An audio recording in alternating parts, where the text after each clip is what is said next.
Hey everyone, this is Riddle Hugger AJ Rave, and I'm here with my recap and review of Raised by Wolves season number 2, episode number 8, which is titled Happiness, and it's the season 2 finale. And of course, it ended on a cliffhanger.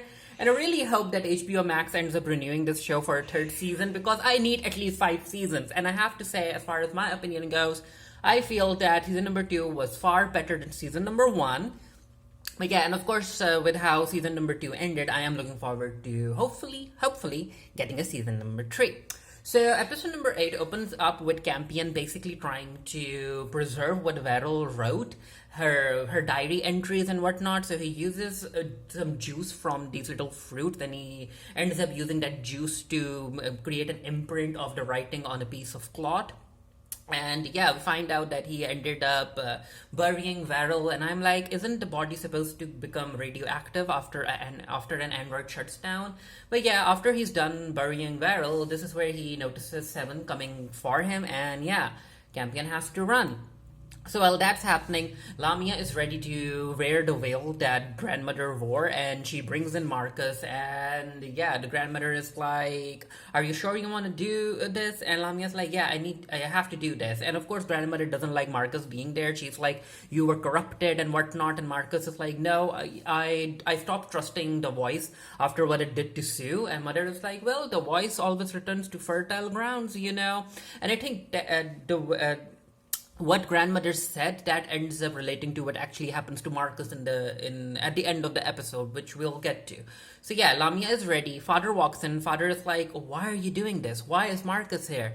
And Lamia walks him away from Marcus and grandmother, and this is where she ends up explaining to Father that she needs to do this because the whale is going to filter out her emotions so that she knows what her mission is, and her mission right now is preserving the welfare of her 6 children and ending Seven. That's a threat. And yeah, Father is like, "Are you sure you're ready to do this? Because we don't necessarily understand how the veil even works." And Mother is like, "Well, grandmother has assured me that the veil won't mess up with my priority settings when it comes to our 6 human children, and I'll still recognize you as my partner." And Father is like, "Okay, if you are very determined to do this, let's do this." And I'm like, yep, I don't trust grandmother. Yeah, I don't trust grandmother. And yeah, we'll get to it by near the end of the episode. So we cut to Hunter and Tempest, and they brought the baby to the medical bay, and the medical bay ends up scanning the baby, and the medical bay is like, "Well, there's some mutation detected on the hand, so I guess the milk that the creature was feeding the baby, it ended up mutating the baby, so it has these webbed fingers." And yeah, Tempest of course feels sorry for her baby, and I'm like, you know what? Yeah, there was a fan theory that if when the creatures continues to raise the child is going to go through some mutation, and it's probably going to come out of the water as a grown-up version of the child that also half acid water creature. But anyway, the medical bay is like, "Do I have your permission to cut the web away and address the mutation?" And Tempest and Hunter are like, yeah, do it. So we cut to grandmother with her veil off, and this is the actress who's playing grandmother. And the father is like, "How do you feel?" And grandmother is like, "Weird. I feel weird because this is the first ever time I've taken off my veil, and I'm new to feeling emotions." And father is like, "Well, it will be okay with you. We are here to support you." And then he turns to mother, who has worn the veil, and he's like, "Okay, so how do you feel?" And she's like, "Well, neutral, I guess." And yeah, I can feel the veil on me, but it's not necessarily messing up with my systems. And father is like, "Okay, so you know your mission?" And she's like, "Yep, I know my mission. You're still my partner. I have 6 human kids, and you need to go and kill number 7. So we cut to Campion, and he's running away from number 7. Yeah, number 7 wants Campion dead because it's jealous of Campion and the attention that mother gives him. But before it can kill Campion, it ends up hearing a voice of a woman, and it's basically mother singing to 7, and she brings 7 up into the atmosphere. And yeah, 7 is like, "Oh, mother is here to love me," and he ends up holding mother. Tentacles come out of its mouth, and it wants to feed on mother, but yeah, it backs away because it's feeling pain, but mother holds on to number 7, and yeah, I think number 7 realizes that, uh-oh, mom is going to kill me, and she does. So Lamia ends up screaming at number 7's face, her necro scream, and that makes number 7 fall to the ground, and it's not still dead yet. It's majorly hurt, severely hurt, but it's not dead. So mother comes in, and yes, number 7 looks at mother, but mother, because she's wearing the veil, she doesn't feel any emotion. She basically plunges her arm into 7's eye, and she rips out 7's, I guess, brain or the core, and she's like, oh, this is unfortunate because it was a very, very smart creature. But yeah, because of the veil, she's not feeling anything. And this is where Campion is like, mother, I know that you lied to us. I know that you gave birth to 7. Why didn't you tell us? And mother is like, well, I didn't want to concern you with something that doesn't necessarily concern you, because I'm the one who created this mess, and I'm the one who ended up fixing it at the end. And this is where Campion is like, well, 7 ended up killing Varel, and I liked Varel. I was in love with Varel, and mother is like, wait. What do you mean you're in love with Varel? How can you love a robot? And yeah, Campion realizes that because of the veil, mother isn't necessarily feeling any emotions, and Campion just walks away. And I'm like, mother, Lamia, of course Campion ended up loving an android because you're the one who ended up raising him. As far as Campion is concerned, androids are living beings too. And they kind of are, especially because of the emotions that mother and father feel. So mother comes back to the tarantula, and father is like, mission accomplished? And she's like, yep. And he's like, okay, so are you going to take the veil off? And mother is like, no, not yet, because I have a feeling that if I take the veil off, all of the emotions that I will end up feeling because I killed 7, they will be too much, and they might end up messing our family dynamics. So I'm going to keep the veil on for a little while, and after some time has passed, and I'll be more stronger to address my emotions after killing 7, I'll take the veil off. And father is like, okay, if you say so. And this is where she's like, you know what, so I want you to supervise the children 24/7 now, and I want you to go and ask grandmother for help, and while you keep an eye on the children, I'll keep an eye on everyone else. And father is like, are you sure about this? And she's like, yep. Other things are going to happen, we are still in danger. And she ends up giving him one of the relics, and she's like, okay, so I want you to show this to the children because they need to be ready for what's to come. They need to be prepared. And father is like, okay, I'll do that. So he ends up going to find grandmother, and grandmother has been fixing the hibernation system. And yeah, it's kind of a chore for her to work without the veil because she's feeling all of these emotions. And father is like, you'll be able to cope with it. I'm here to support you. And do you want to go and look at the children with me? And she's like, yeah, let's go. So father ends up introducing grandmother to the rest of the children, and grandmother's like, hey, I'm grandmother, I'm here to look after you, I guess. And yeah, they're like, where's Lamia? And father's like, well, Lamia's going to stay in the tarantula for a while. And this is where father is ready to show them the relic, the recordings inside the relic. And he's like, Vita, I need you to leave. And grandmother is like, no, she should stay. She should see what she's up against. And father is like, no, she's very young, and Holly will fill her in after we have shown what the footage includes. And grandmother is like, okay, I trust you. So Vita leaves, and then father ends up showing the recording, and it's basically the same thing that happened to Sue, because again, as far as I can tell, this entire narrative is in some sort of a circle. Things that we're seeing right now, something similar to that has already happened. So we see this person picking up the seed, and yeah, the body ends up creating the tree. It's very gruesome, which I'm like, okay, I guess the kids need to know what the heck they're up against when it comes to the relics they end up finding in this place. So we cut to this guy, and he's ready for janitorial duty, and this guard is like, yeah, go in. But then the guard ends up attacking this guy, and yeah, ends up stealing the Punisher helmet, and I'm like, who the heck is he supposed to be? But yeah, moving on, Lamia ends up knowing about this event, and she rushes to the place, and she ends up asking Marcus to come in. And Marcus is like, wait, you think that I stole the helmet? I didn't do that. And Lamia's like, okay, if you say so. And she's like, okay, but I also noticed that you are growing weak. And Marcus is like, when the heck are you going to take that veil off? And Lamia doesn't respond, and she walks away. So we cut to Marcus going to meet up with Paul, and Paul has been going over Sue's research, and he's like, okay, so from what I can understand, because the signal couldn't enter the EMF, I have a feeling that the entity ended up using Mother, meaning Sue, ended up using Sue to create this tree and then bypassing the EMF because I guess the signal is coming from underground. And Paul is like, well, if only we had a way to go underground, And Marcus is like, I have just the thing which ends up linking to that weird contraption that he rode into one of the holes. So we cut to Seven's body, and yeah, a tree ends up erupting from the body, and I'm like, why the heck didn't Lamia burn this thing? But I guess because of plot. So father ends up noticing some booms coming from outside, and he walks out, and yeah, people are celebrating the death of Seven, the serpent, and father's like, oh, fireworks, and Hunter comes out and he's like, yup, humans have a tendency to blow up things when they're happy, so they're basically celebrating the death of Seven. Let them do that. So yeah, everyone is in a celebratory mood. Campion ends up meeting Paul, and Campion is like, oh, I'm so sorry, Paul, I heard about Sue. And Paul is like, well, it is what it is. And Holly walks in, and Holly's like, where Marcus? And Paul is like, well, he has something to do. He'll be back for me in a few days. And while Holly, Campion, and Paul are talking, this is where Rita ends up stealing a firework. She lights the firework on her own, and once the firework is done, there's a small hole in the ground, and she ends up picking up a relic from inside the ground, and I'm like, really, Rita? Really? But yeah, thankfully, grandmother comes in and she grabs the relic away from Vita, and she's like, this is dangerous, Vita. Hush, go along, go away now.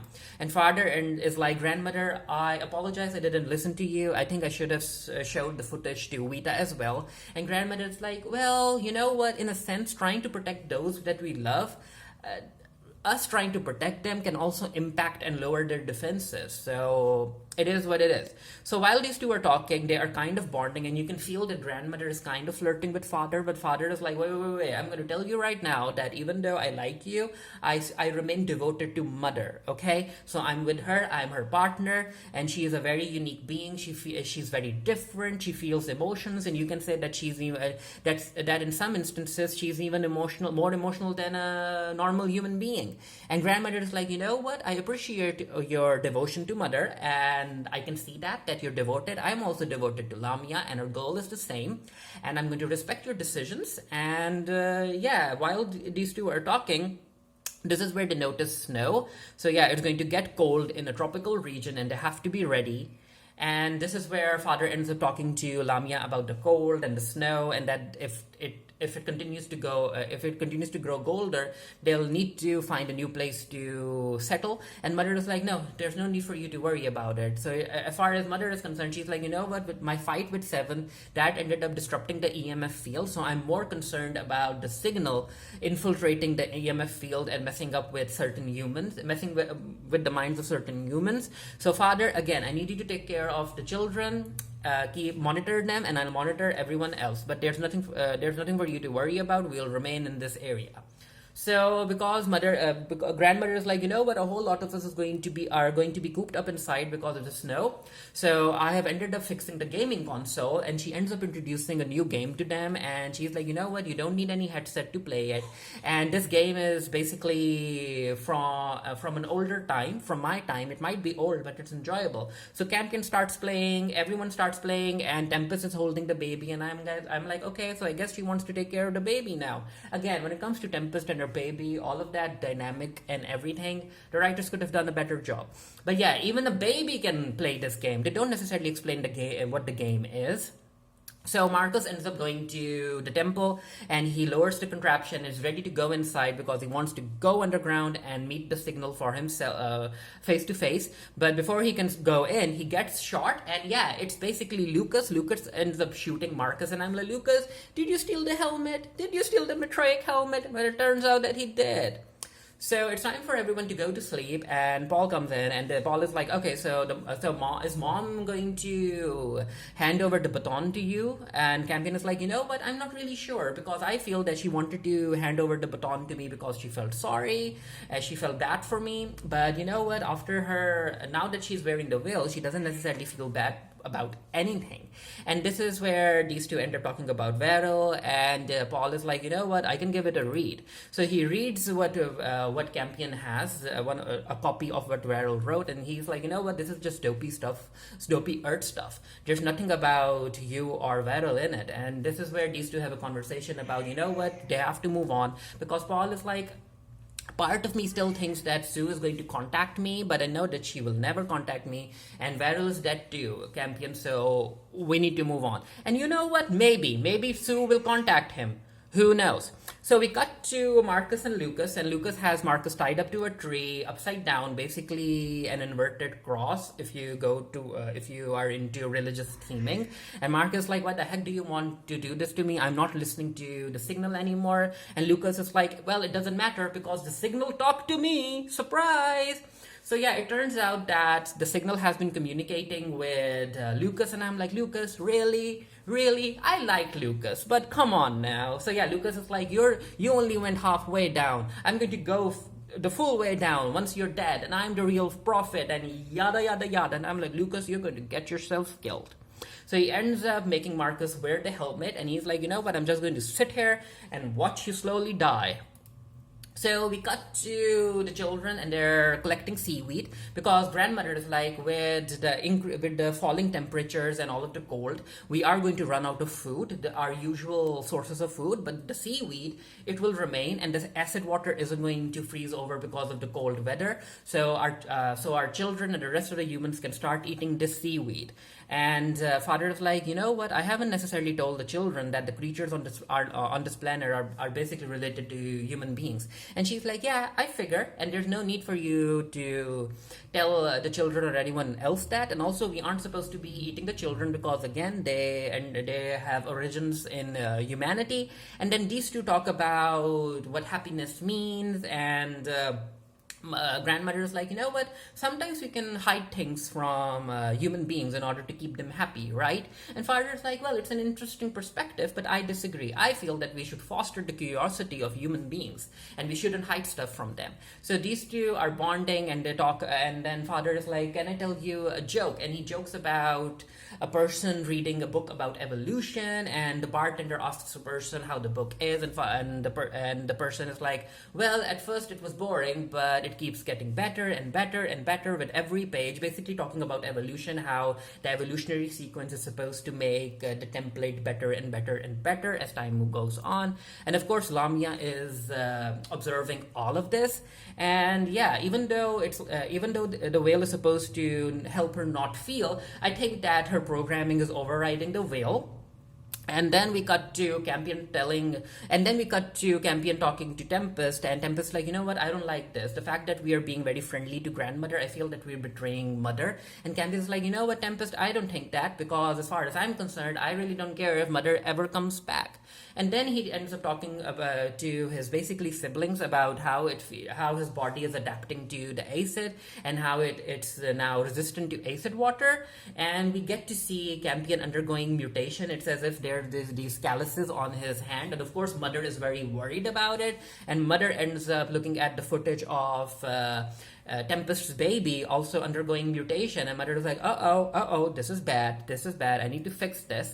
But before she can do anything about this, the whale ends up attacking her, and it ends up enclosing her or encasing her in this weird rubbly material. And I'm like, uh-oh, I knew that the whale was going to be evil. I knew that grandmother was going to pull something. And then we get to see that Lamia has been put into one of the hibernation pods by grandmother, and grandmother is like, you know what, the whale is now suppressing your powers, so that means that the whale isn't suppressing your emotions anymore. So because the whale, I guess, can either suppress android's powers, especially a necromancer's powers, or a necromancer's emotions. So it's trying to decide what to do. So right now it's suppressing the powers, and grandmother's like, you know what, I'm going to keep you in this hibernation part for the time being. And Lamia's like, why are you doing this? Why are you de-evolving my children? What the heck? And grandmother's like, well, it's the most logical decision. My goal is to preserve humanity, and for humanity to be preserved, they need to undergo evolution while staying on this planet. And that's exactly what I'm doing. And once all of the humans go into the water, into the sea, the entity will go back to slumber. And Lamia's like, that's not right, that's not right. These are human beings. When you de-evolve them, they won't be humans. And she's like, grandmother's like, no, no, no, that's where you're wrong. They're still humans. And Lamia's like, I'm going to kill you, I'm going to turn you to dust, and yada, yada, yada. And Mother is like, oh, Lamia, you're such a baby when it comes to android years. But you know what? I'm going to keep you in hibernation. And once everything is done, I'll wake you up and then I'll explain to you why I did what I did. And Lamia, before she can basically do anything, she's put into a simulation and she's like, get me out of here, get me out of here. And due to Lamia having talked to the signal in the simulation before, I think that the signal is going to help her break out of the simulation. But let's see what happens. So father comes to the house and he's like, okay, so where's Lamia? Because Tempest's like, I didn't see her in the tarantula either. And the rest of the kids haven't seen her. And father's like, well, she didn't tell me about any traveling plans. And he's like, grandmother, do you know? Grandmother's like, oh, no, I don't know. But she didn't mention anything to me. But I'm sure she'll be back in a few days. And I'm like, mm-hmm.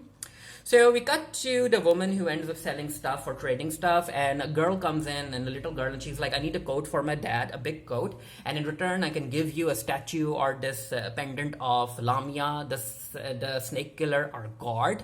And the woman is like, okay, you can take it. So grandmother walks in and grandmother is like, you know what? I have these gaming chips for the holo games and I want you to redistribute them to your people because they'll be cooped up in the house and I want everyone to play the game. And I'm like, this game is, I guess, collecting data, important data or something, or maybe de-evolving their brains. I'm not really sure. And before she goes, she's like, you know what? In the toughest of times, even certain atheists might end up creating their own false gods. But be sure that their prayers will go unanswered. And then she walks away. But yeah, the woman that she's talking to, I guess she's into believing in Lamia as a god. So she ends up wearing the pendant around her neck, and she also announces to the people that, you know what, I have these new holo games, so who wants them? And people are like, you know what, we ended up getting tired playing the Necro Slayer, so of course we'll take the holo games. And I'm like, grandmother is up to something. All of them are going to turn into fish people, I guess. So so we cut to Marcus, and yeah, Marcus is dead, and Lucas is like, finally, now I'll be the real prophet, and yada yada yada, I'll go in. However, when he turns around, Marcus isn't hung beside the tree, hung on the tree anymore, and he's like, what the heck just happened? And there are these drops of blood falling on his shoe, falling on his hands, and he looks up, and the episode actually ends with an upside down Marcus hovering in the air for some reason. And I'm like, oh, so is he supposed to be what, the antichrist or something? I'm not really sure. If you really want to, you can really dive deep into all of these religious stuff, all of the religious themes that Raised by Wolves has. I'm not an expert when it comes to religions and different religious themes, so I'm not necessarily sure if I can offer a valuable opinion about this. But anyway, so yeah, I guess Marcus is kind of alive. I feel that when grandmother told Marcus that the signal will always return to fertile grounds, I have a feeling that the signal has now possessed Marcus, and Marcus is just going to be a zombie under the control of the signal. But let's see what happens. Anyway, I will be doing a written review for the Geeky. The link to my review will be down in the comment section below. As soon as the review is published on the website, let me know what you thought of Raised by Wolves Season number 2, Episode number 8, the finale. I enjoyed it, and of course, I'm looking forward to hopefully getting a Season number 3. So yeah, until next time, stay happy, stay safe, stay blessed. See you guys later.